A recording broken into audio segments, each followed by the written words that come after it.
Bruce Slagle. I'm the instructional librarian here at Jackson State, and today I want to show you how to find good authoritative resources to use in your upcoming papers and projects. This is my email right here, rslagle@jscc.edu. Great way to get a hold of me.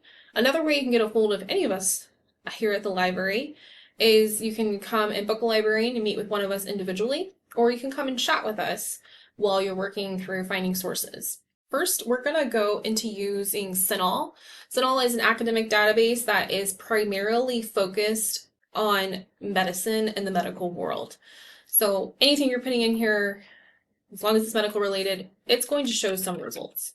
Now, some of these may not have anything in here, but especially the more popular ones like Obamacare are going to have some resources. But I will show you how to access another database if you guys choose, say, the Balanced Budget Act of 1996, where we could find sources on that. So we're going to plug in the Patient Protection Affordability Care Act of 2010. We search that just like that. Now, what the database does is it will pull out the words you searched, and some of them might be just like the words you search. Like this first one is, I'm not 100% sure why it pulled it, but it did, probably because the patient something. But the second one, we can see it matched care, and then it also does have the act in the subjects. Now, unlike this one did the same thing, it matched the care, but it's not showing up in the subjects. So, and the EBSCO databases, a lot of databases will do this. They'll pull up what is most recently published, not necessarily what is most relevant to what you're searching. But there's a way around that. There's multiple ways around it, actually. So you can come and do date newest and adjust this to most relevance. And so now it will flip everything that is most relevant to what you searched, and you're able to see all of those coming up first. And by most relevant, it's probably going to be in the title of your article, or it's going to definitely be in that subject, these subjects. So I'm going to click on this first one, and you might be asking, okay, there's an article, but how do I know it's scholarly, and how do I know it's peer-reviewed, or how do I know it's authoritative? As you go into your field more, you will start to learn the journals that are definitely more 100% authoritative. But as you're beginning, you may not know that. And that's just a passage of experience that happens. There are other indicators that you can find within a journal that will show you it is authoritative, it is scholarly. And we'll talk about that. Probably the easiest way to see it is if you can come down to the journal subset and you see if there's anything it talks about reviewed, peer-reviewed, blind peer-reviewed, expert peer-reviewed, which means this author is going the extra mile to get this articles published. If it's peer-reviewed, someone in their peer group is reviewing it and putting the stamp of approval like, yes, it should be published.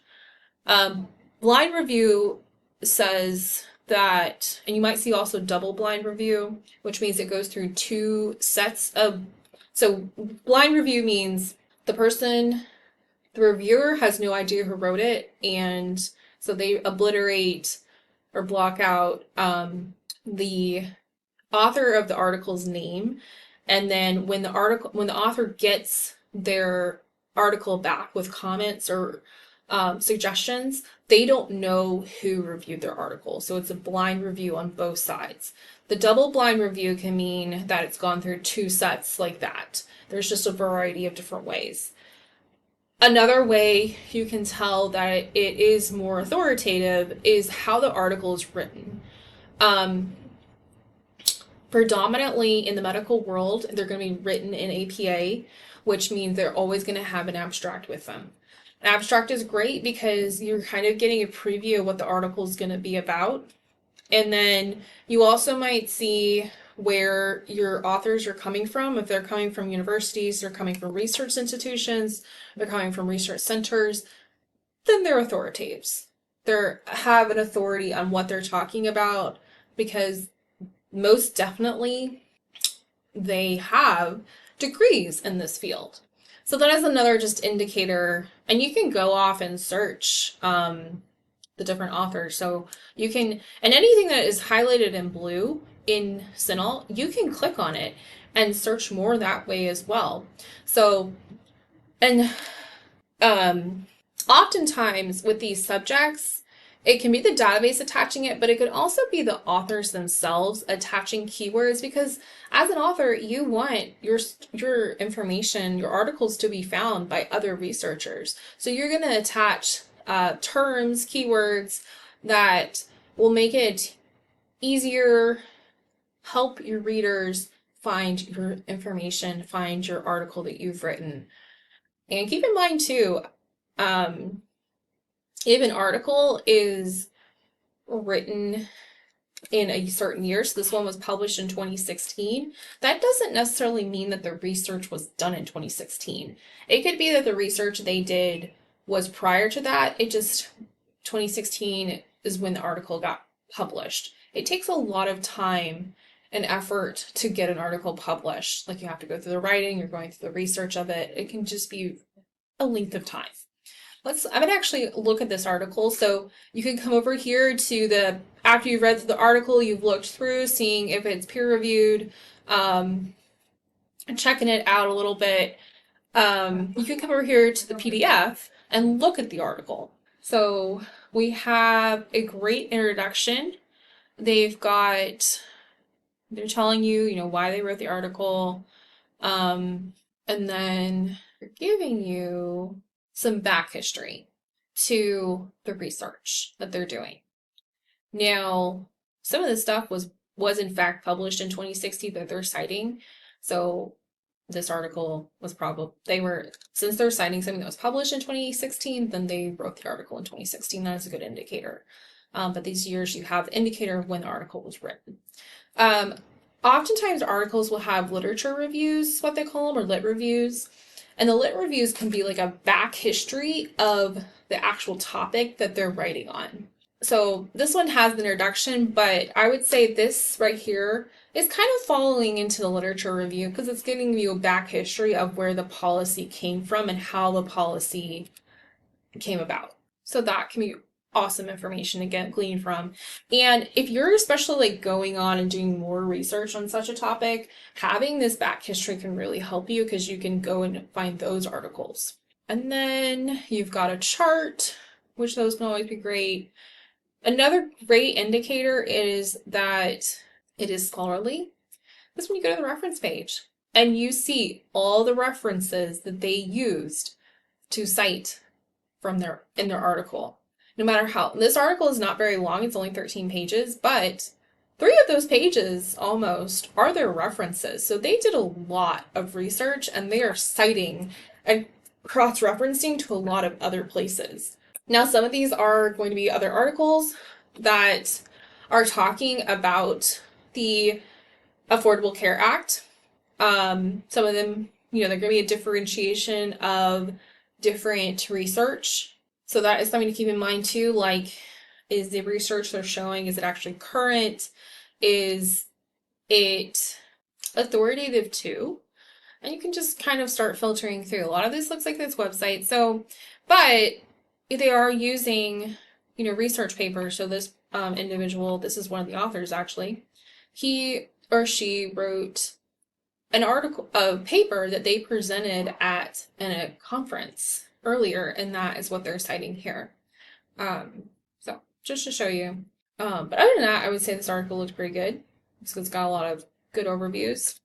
Now, something also to keep in mind is when you are researching a topic, when was what you're researching when did it come out? Like, what is the time frame that you're looking at? And then, once again, we have the people, the authors, their credentials. So I don't know what these mean, but I know this is a PhD. I'm sure this is medical related degrees. And so they are professionals. Okay. So I'm going to go back to our list review. And we can go back once again. Okay, so like we said, say you want to see what, you want to see, maybe about your article, or I'm sorry, your topic, but like prior to how COVID affected it, you can come and limit over here. So you can limit it to full text. You can limit your timeline. So you definitely don't want to go past 2010 because that's when it came out. But you could limit it to, say, 2016, which is when that one article was published, or 2013 to see just like 3 years after the act came out, what was being published about it. So then you're going to see stuff that is right after the act happened. And then, so this one's going to be here after the act happened. And then some of these are the current year when the act is going on. And there's a lot of differing opinions on this topic because the Obamacare has had a lot of backlash, a lot of pros, a lot of people for it, and a lot of people against it. And it's for different reasons too. So that is something to keep in mind too, like as you're approaching your topic.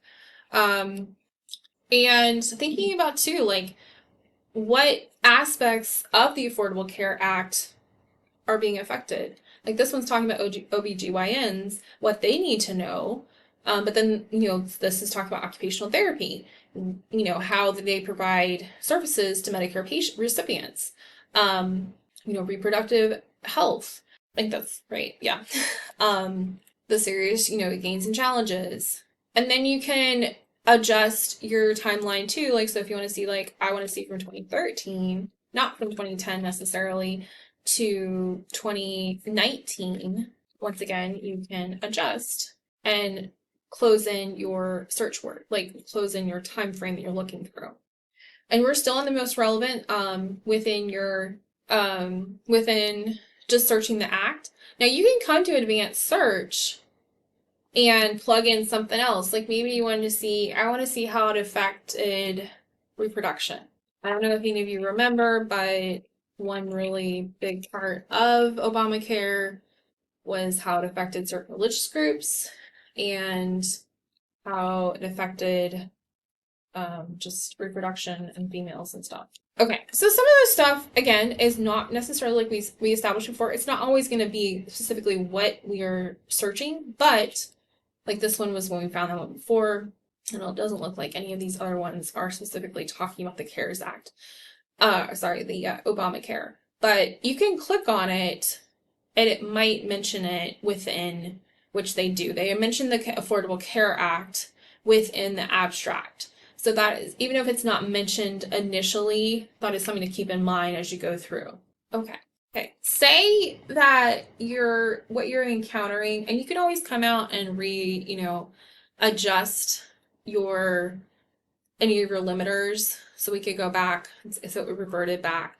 You can also come over here and of course you could narrow it to academic journals, if you want to do that.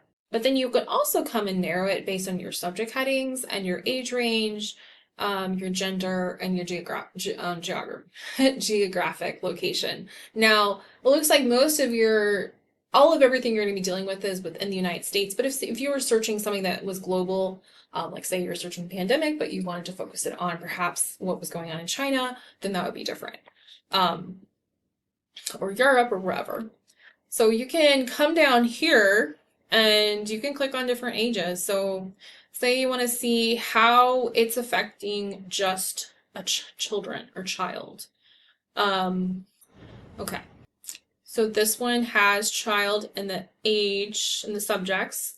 But then this one down here about the foster care system, I want to click on this one because it connected care, but once we get into the abstract, it's again connecting care, but then it is saying that the policy has implications that are related to the Affordable Care Act, but it's not necessarily saying that it's about the Affordable Care Act. So that is something to keep in mind too. Like, you definitely want whatever article you're pulling up to have the majority of its information not the majority of its information, but like have the major subject as whatever you're searching. So because this article does not have it as a major subject, it's more of a minor subject, I would not want to use this article. But then this one, again, is doing the child 6 to 12, and it is pulling stuff about the implications for the Affordable Care Act.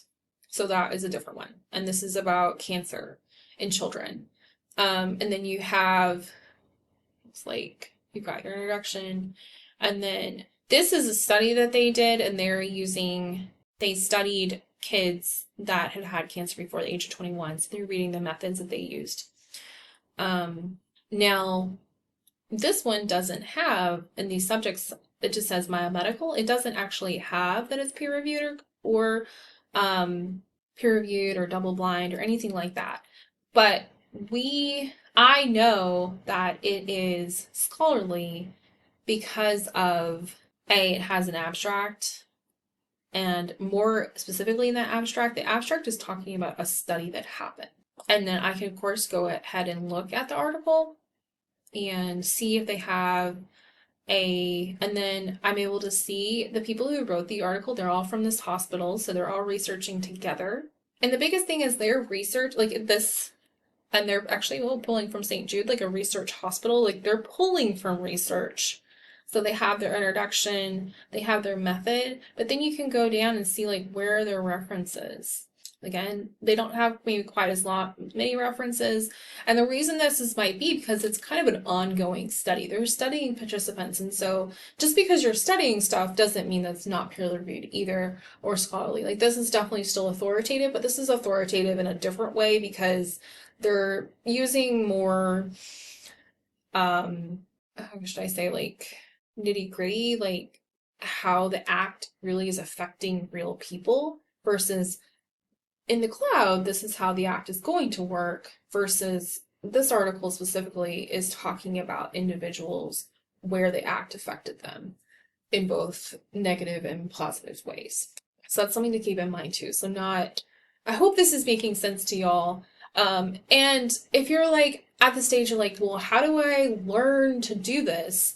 Figure out if articles are scholarly or not. It comes with the time and experience. But if you're not sure of a journal, like I found this article in a journal, you're not sure of it, you can look up that journal. So this one came from Cancer Survivorship. Just copy that and look it up. And so most journals will actually tell you if they're like what the journal is about.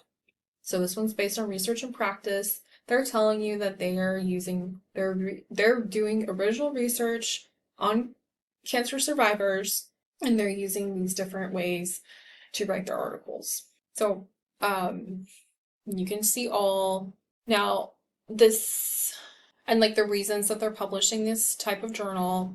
So that is something to keep in mind. And you can do that with any journal. Some of our journals, they're going to tell you that they're peer reviewed, but I would still, even though this one doesn't say it's peer reviewed necessarily, it is still, actually I lied. It does say that it's peer reviewed. So here it says it publishes peer-reviewed papers relating to improving the understanding, prevention, and management in multiple areas related to cancer survivorship. So now I know it's peer-reviewed. So all I have to say is you just need to be thorough about reading through stuff. Lastly, before I get off, I want to show y'all how to email yourself sources. So you can go over here to the tools, and you can hit email, and you can come and email yourself. You can adjust your citation style if you're doing APA. Now, bear in mind, this is being created by AI, so you do want to make sure you're checking it against the APA manual. The library has several APA manuals that you can access. You can also go under research help and go to research and writing help in the library and click on this link right here. This is going to take you straight to the APA website, their website. They've got a lot of good information, but you're looking for references and to look for reference examples, and that will pull up how you create your reference page. So you're basically like, okay, what kind of source do I have? And definitely another thing of like the authoritative stuff is these are just indicators of how do I know a good source is a good source? When is their publication date? Do they have authors? Those are two big things. If they don't have an author and they don't have like a last updated page, like this page was last updated on, June 16th, 1995, or they don't have an original publication date, those are good indicators that that page is not authoritative. And you have no idea who wrote it. Like it could be someone's opinion for all you know. And that doesn't help you as a researcher because like if you're interested in a topic and you don't know anything about the author, you're like I'm just basing my research off this one article from the web, that doesn't help you. And that doesn't expand on your topic. Now, I know sometimes, especially with these like legal stuff, won't always say they have an author, but they do have when something was passed, or they do have a publication date, or they're saying it was, this was a Congress. So that, but definitely the publication date is really key because that again also because your information could be dated and you don't realize your information is dated because you don't have a publication information of when it was either last updated or published originally, so it can go out of date really fast. That's one thing to keep in mind too. um, so I did want to show you one other place you could find sources, and that is JSTOR. JSTOR is another good one. So I'm going to click on JSTOR real quick. Now it works a little bit differently than your other ones, but we're going to go do the Balance Act, and I'm going to go ahead and put this in quotation marks. So it will search. So that one didn't come up with anything. I would say you definitely want, and like Sinal didn't have anything about it either. So you definitely want to search some that you can find information on. Obamacare is one of those you can definitely find information on. The health insurance portability. Okay, so that one does have stuff. We got 500 results, so we got plenty of sources to come from. Um, and once again, so this happened in 1996, and this was published a couple years later. Interesting. Once again, you can come and narrow your subject search dates over here. And you can also come and narrow your subjects. Like you can click on a subject, like I just want to see how it relates to American studies. And so this is gonna, this one came up and then this one. Okay, so let me talk about the law reviews. Law reviews are really great. They are awesome pieces of information.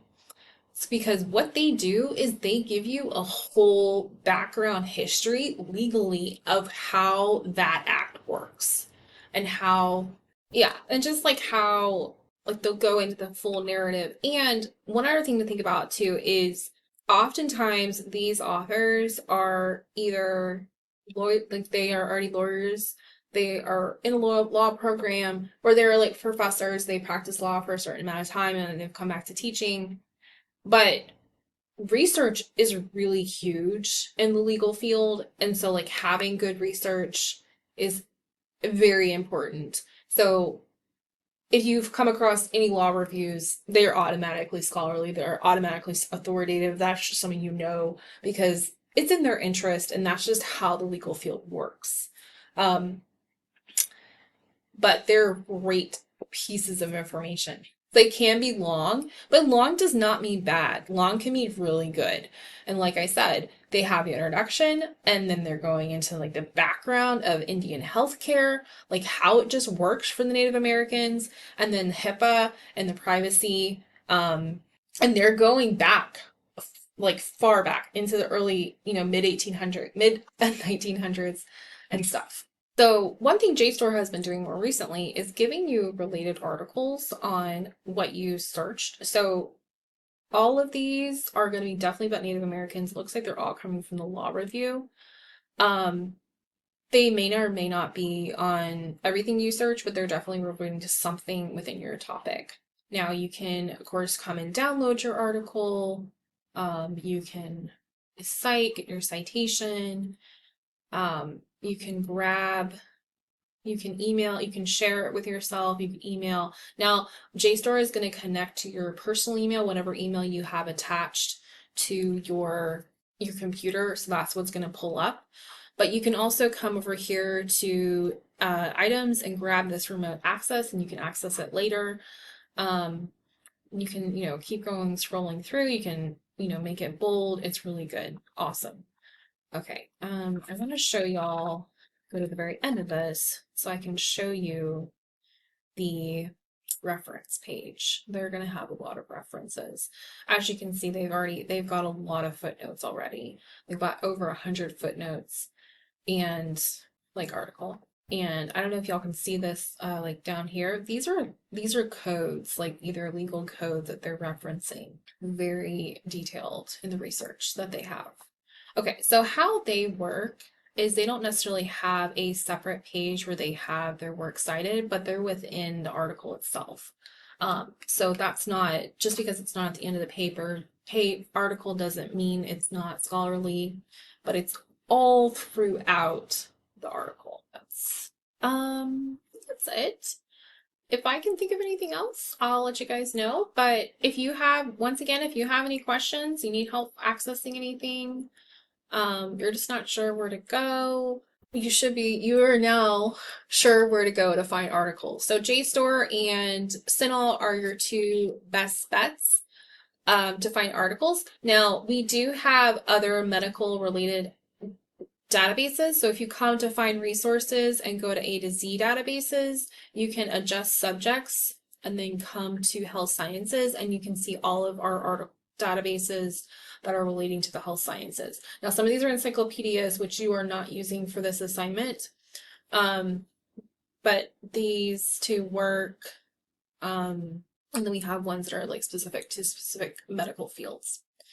And that's me. There's a bigger picture of me. This is a phone number down here, right here, the 731-227-2797. You can call or text me at that number if you have questions, you're having trouble accessing something, whatever.